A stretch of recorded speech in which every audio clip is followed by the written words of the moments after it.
আসন্ন জাতীয় সংসদ নির্বাচনে বাংলাদেশ জামাত ইসলামের নেতৃত্বাধীন 10 দলীয় জোটের চট্টগ্রামে জাতীয় নাগরিক পার্টি এনসিপির একমাত্র প্রার্থী হিসেবে মনোনীত হয়েছেন মোহাম্মদ জুবাইরুল হাসান আরিফ। তিনি চট্টগ্রাম ৮ চাঁদগাঁও বোয়ালখালী আসন থেকে শাপলাকলী প্রতীকে নির্বাচনী প্রতিদ্বন্দ্বিতায় অংশ নিচ্ছেন।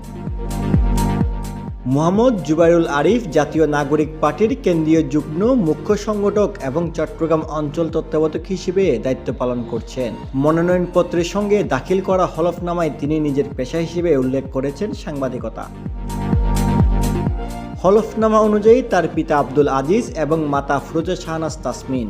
বর্তমানে তিনি চট্টগ্রাম নগরীর চাঁদগাঁও আবাসিক এলাকায় বসবাস করছেন। তার গ্রামের বাড়ি সাতকানিয়া উপজেলার সৈয়দাবাদে। দাখিলকৃত তথ্যে দেখা যায় সাংবাদিকতা পেশা থেকে তার বার্ষিক আয় 3,30,000 টাকা। তার নেই কোনো স্থাবর সম্পদ। অস্থাবর সম্পদের মধ্যে নগদ অর্থ হিসেবে রয়েছে 2,76,000 টাকা। তার উপর কোনো নির্ভরশীল নেই এবং অন্য কোনো খাত থেকেও তার আয় নেই। পাশাপাশি তার কোনো ঋণ বা দেনা নেই বলেও উল্লেখ করা হয়েছে হলফনামায়। এছাড়া হলফনামায় তিনি উল্লেখ করেছেন তার বিরুদ্ধে বর্তমানে কোনো ফৌজদারি মামলা নেই এবং অতীতেও তিনি কোনো মামলায় অভিযুক্ত হননি। ডেস্ক নিউজ, দক্ষিণ পূর্ব, চট্টগ্রাম।